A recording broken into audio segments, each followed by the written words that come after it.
Jelang bulan suci Ramadan, Wakil Gubernur Sumatera Selatan, Ci Ujang melakukan sidak pasar meskipun terjadi sejumlah kenaikan harga pada daging dan sayur. Monitoring peninjauan lapangan ini untuk memastikan ketersediaan bahan pokok aman selama bulan suci Ramadan.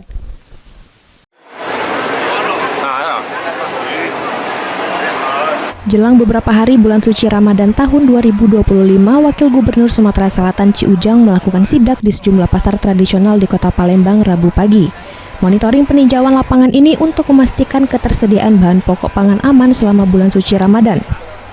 Terjadi kenaikan harga pada sejumlah bahan pokok seperti telur, daging ayam, daging sapi, dan sayur.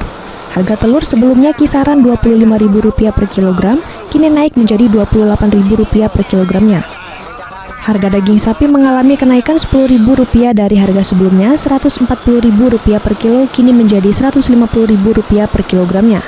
Sementara harga daging ayam saat ini mencapai Rp38.000 per kilo dari harga sebelumnya Rp30.000. Untuk komoditas hortikultura terjadi kenaikan yang cukup signifikan, cabai merah yang mencapai harga kisaran Rp90.000 per kilogramnya.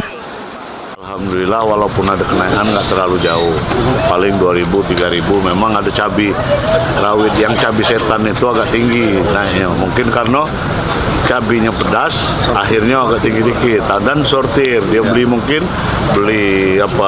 karung itu, tapi akhirnya disortir. Termasuk daging ada kenaikan tapi sedikit. Kalau bumbu-bumbu stabil, insya Allah stabil semua. Walaupun naiknya paling 2.000, 3.000, kalau daging 5.000. Puasa ini kan kebutuhan meningkat. Pak, kalau sebelumnya berapa Pak harga daging Pak? Kalau biasanya 140. Kalau modal 130 kan. Ini naik 20.000 berarti Pak ya? Naik 10 modal. Jadi kita naik juga kan. Iya, jadi 150 jual.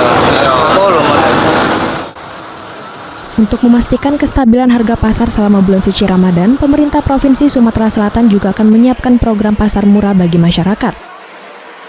Dari Palembang, Muhammad Reza Falevi, iNews melaporkan.